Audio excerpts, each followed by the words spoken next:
From the basement of La Penta, it's WICR.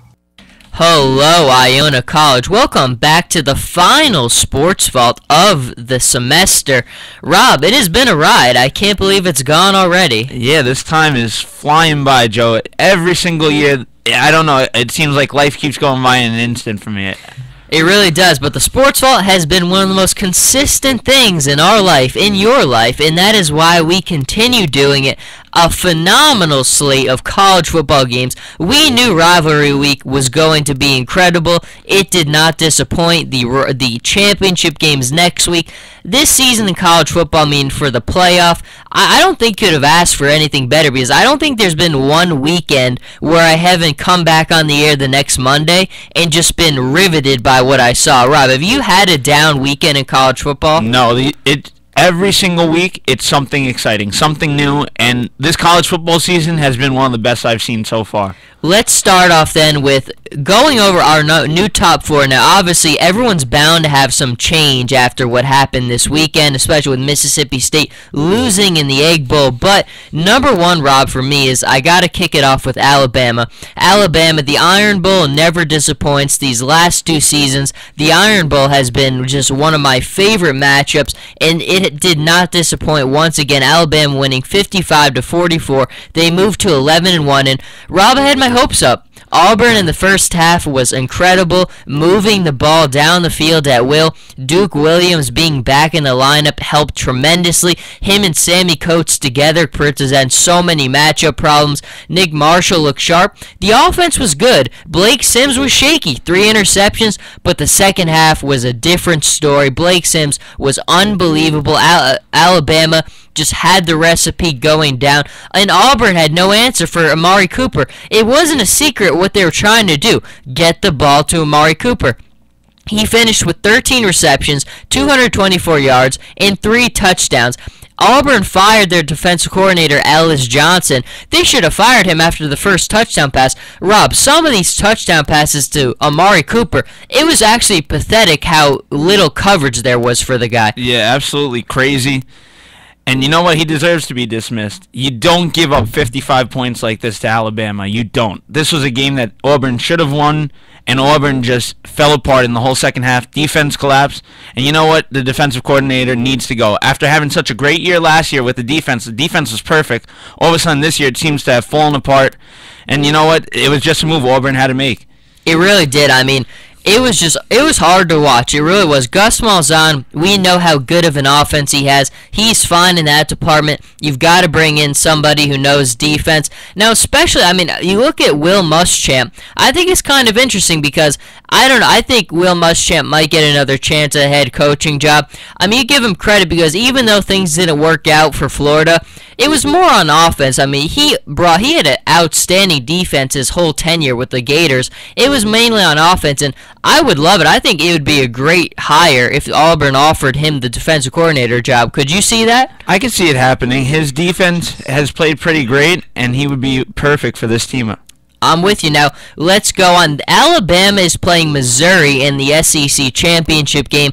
Ian Sachs and I were talking about this morning, and I think this is a big lopsided one. I think Alabama is just in a different ballpark than Missouri. Now, everybody in the SEC is good, but Missouri, I have not been a fan of all year. They lost to Indiana this year. An SEC team losing to a Big Ten team?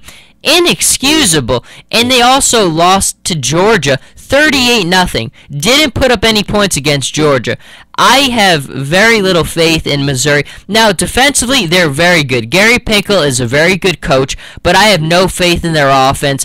Matty Mock, I just don't think is a very good quarterback. He shows some glimpses where he's got some ability there, but overall, I just don't like his skill set. I think Alabama wins this game handily. Rob, who do you think takes it in this one?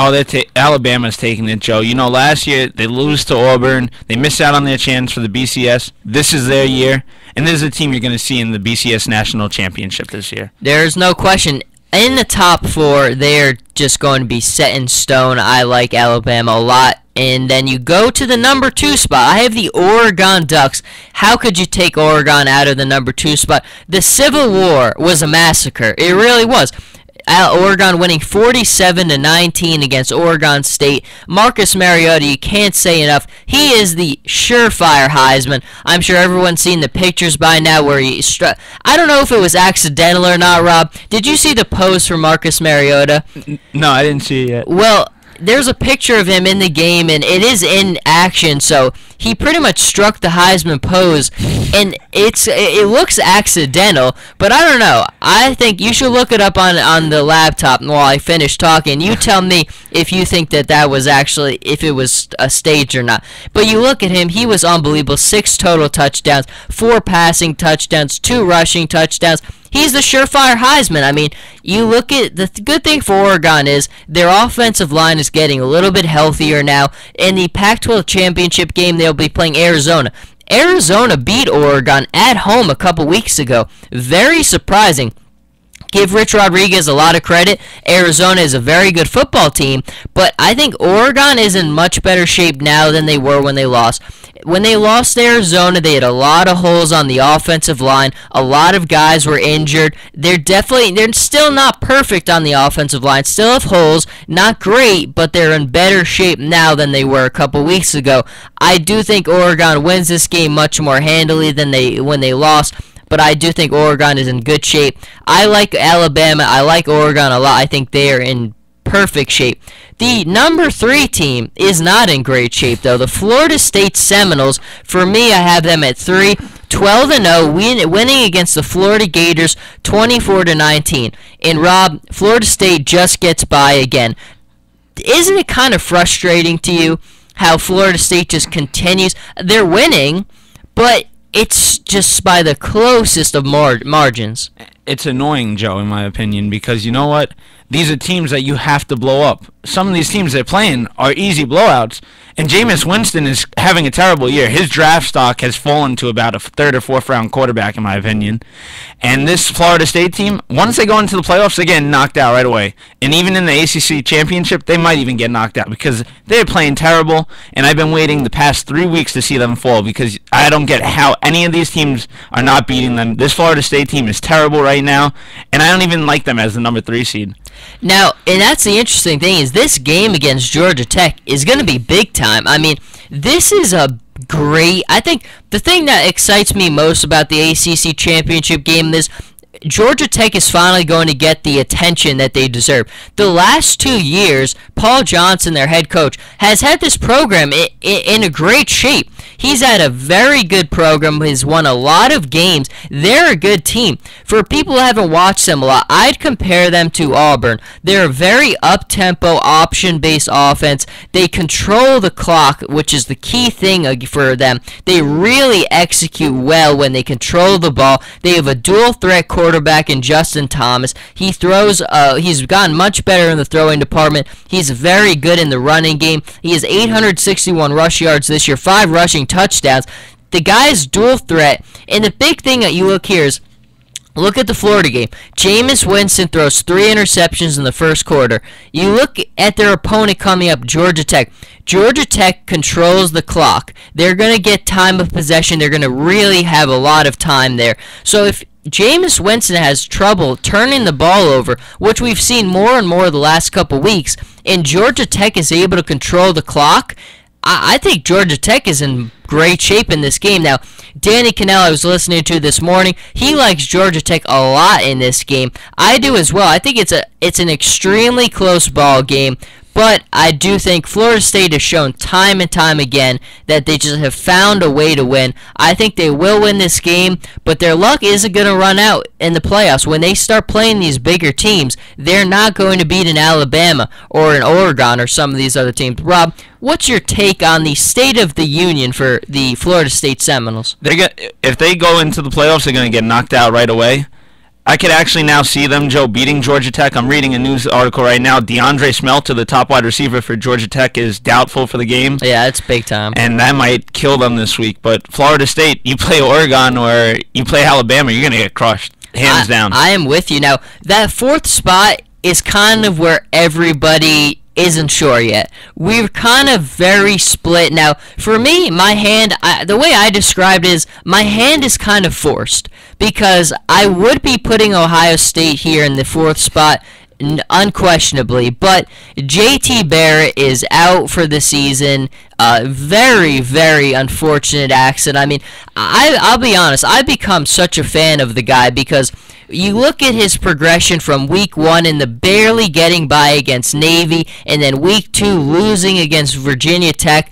His progression was incredible. He had 5 games in a row after the Virginia Tech game where he commanded the offense with 500-yard games. 5 consecutive 500-yard games. He is unbelievable. He broke the Ohio State record for most touchdown passes in a season. He is an outstanding quarterback. I was listening to Colin Cowherd before this, and he said he had talked to a scout before, and the scout had told him that when JT Barrett was in high school and he got recruited by Ohio State, he was better than JT Barrett, than Braxton Miller. He was better than anybody Ohio State had had in a long time. JT Barrett is incredible. I'm just so disappointed at this loss because I don't know for you, Rob, but for me, if they win, if he's healthy, they did win this game. I think they're surefire thing to win the Big Ten championship game against Wisconsin. I put them in my top 4, no question. Yeah, if he didn't go down, I would definitely have them in my top 4. They would really have a strong chance versus Wisconsin.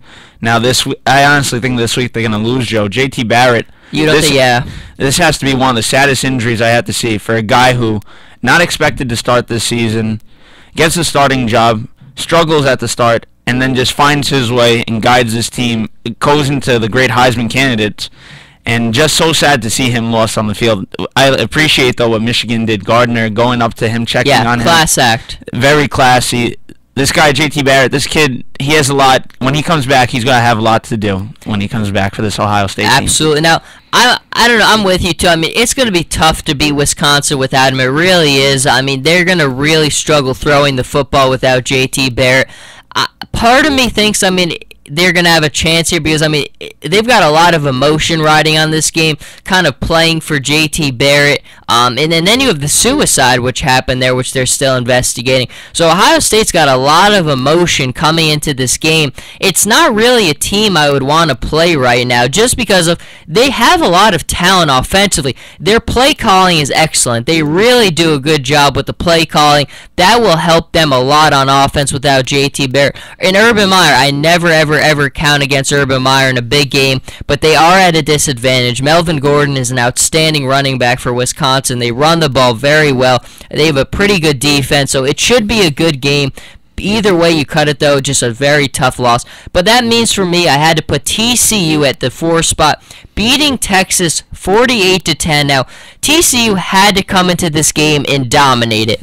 They really did because without having a Big 12 championship game, they have to dominate their last 2 games. Their last game will be against Iowa State. Now, it's not really TCU's fault because it's just their conference. You don't play a championship game, but when you compare it with the rest of the slate in the college football system, it's just not fair to me to put them in. But with the way things have gone, with Mississippi State losing to Ole Miss, with JT Barrett being out for Ohio State, I think it's pretty clear. Now, Rob, there's been some controversy. Some people want to put Baylor in above TCU because they beat TCU in the matchup. But for me, I look at the body of work. TCU has had a much, much more impressive body of work than Baylor has. Baylor has a bad loss against West Virginia, who really dominated them in that game, and they lost the game to Baylor in the 4th quarter, just a couple defensive breakdowns. They were with them every way. They traded blows with them. I think the body of work for TCU has been much more impressive. I really haven't been impressed. There's not a ton of signature wins for Baylor. For me, it's pretty simple. TCU, but are you with the other people? Are you kind of putting Baylor there maybe? No, I'm putting TCU. Very good. This team is very impressive. They've gone 4-1 versus the top 25 this year. They're a way better team than Baylor, and they deserve to be in there. Even though they're not going to have a Big 12 championship, they deserve to be in there in the playoffs. And there's a team to watch out for come playoff time. I am with you. Now, we just went over the top 4. Alabama 1, Oregon 2, Florida State 3, and TCU. Now, we've talked about it. If those 4 stay true, I think we have a pretty good idea. I don't think that we're going to get that much change. I think Alabama is good against Missouri. I think Oregon is good against Arizona. Florida State's got potential. They could really get upset by Georgia Tech. And TCU obviously doesn't play a championship game, so you'd have to think that unless something devastating happened somewhere else, they're set there. Rob, is this the top 4 we're looking at for the college football playoff? Oh, this is definitely the top 4 we're looking at, Joe. This playoff is going to be awesome this year. And what I think it's going to be for the championship, Alabama, Oregon. I would love that. Ian and I were talking about that this morning, too, on the morning show. How great would that be? And I'm thinking about this because, Rob, you know, I'm not going to hide the fact I'm a big Oregon fan. Marcus Mariota is my guy. I love the Oregon Ducks. I think Alabama, you've seen increasingly, they struggle against the up-tempo offenses. In this game against Auburn, the last 2 years, Auburn has really just run all over them. They had a ton of big pass plays in this game to Sammy Coates, to Duke Williams. Alabama struggles against the up-tempo offense. No one executes the up-tempo offense better than Marcus Mariota. Now, I think Alabama has the best offense they've had in years. You saw more when they had Greg McElroy and A.J. McCarron. They were more of game managers, really, that relied on the tremendous running game and the great defense. But now Blake Sims, you've seen, when they need to score a lot of points, Blake Sims has gotten the job done. It hasn't been pretty in a lot of spots, but when they've needed the big plays from him, he's been a money quarterback. I think Blake Sims is going to be very good for them playing a game like Oregon. I think if they would have played a game like against Oregon with a quarterback like A.J. McCarron or Greg McElroy, they wouldn't have had a chance because those guys just can't put together consistent offensive explosive drives. But Blake Sims is capable of that with Amari Cooper, with T.J. Yeldon. He can make those big offensive runs. I think that would be an excellent matchup. Who would you pick in that matchup, Rob? I mean, there's still too much time, but who would you like just thinking about it on the top of your head? Alabama, man. Okay. This team is just on fire. They are. It's going to be fun. I mean, this playoff, you couldn't have written the script any better. The season has been incredible. A couple more noteworthy games to go over from the weekend, though. You had one of the big ones being going over to Ole Miss, the Egg Bowl. We were all kind of excited for this game just because of the two programs, to be honest, really hadn't been very relevant in a while. I mean, they were for a long time not very relevant in the whole grand scheme for the SEC, but you did have Ole Miss beating Mississippi State 31-17. Rob, were you surprised at all? I was with Mississippi State. I thought coming off the loss, Joe, they would have a better game, especially since they only fell to 4. I thought they would have a better chance to kind of make the playoff, and sort of just fell off versus Ole Miss. I kind of saw the game, and I was like, I can't actually believe this, because Ole Miss was a team that had fallen apart earlier in this year, had big losses versus LSU, and Mississippi State, this was the game that you win to make the playoff, and Mississippi State just failed. Yeah, I'm with you. I mean, I kind of had fallen off on Mississippi State a little bit just because I really don't think Dak Prescott had a very strong finish to the season. Now, we all know, I mean, you give them a ton of credit because they went through a stretch that was more impressive than anyone else has put together this year. I mean, they beat Texas A&M, Auburn, LSU, Kentucky, Arkansas, and we really saw Arkansas. Really, we've seen their true colors. They're a good football team. Brett Bielema's got things figured out there. They're going to be excellent next year. They've really started to come into their own. But I just didn't like Dak Prescott throwing a lot of interceptions. The offense, the running game wasn't as good. Things for Mississippi State just kind of started to go down. Now, you thought going into this game it was perfect because you had Ole Miss coming off getting blanked by Arkansas, not scoring against Arkansas. Very surprising there. So you would think things were going to get set up where Ole Miss would be really fired up for this game and come out and just play a big game, and they did. They really controlled this game. You give them a lot of credit here. Hugh Freeze, Dan Mullen, both excellent head coaches. It was a good football game, but Ole Miss came away with the golden egg. And just the last one I want to go over, Georgia Tech and Georgia. Now, we talked about why Georgia Tech is going to present so many problems to the Florida State Seminoles. This is one of them. They beat the Georgia Bulldogs 30-24 in overtime. And that's a heck of a performance. I think for a team like Georgia Tech in the ACC, who's really young and is more of a relevant program in the last 2 years with winning a lot of ball games, beating a team like Georgia, what confidence that gives you. Georgia is a perennial, relevant, always good football team led by a very, very good football coach. And I just think when you beat a team like that, that's one of the cream of the crops of the SEC, always is relevant. I just think that does a lot for you. Georgia Tech winning that game showed a lot to me. I didn't think they would win this game. Georgia's far from perfect this year, especially without Todd Gurley, but they're still a very good football team, and I just think Georgia Tech winning that game, it did a lot for me, and I think, like I was saying before, we're in store for an excellent game in the ACC Championship. It's going to be a lot of fun to watch. But that is going to do it for your college football recap. When we come back, we will move into the NFL, talk some NBA, get into some baseball, which is a little surprising. But we will hit you on all cylinders, so stay with us, and we will be right back. Celebrate the USFL's 25th anniversary with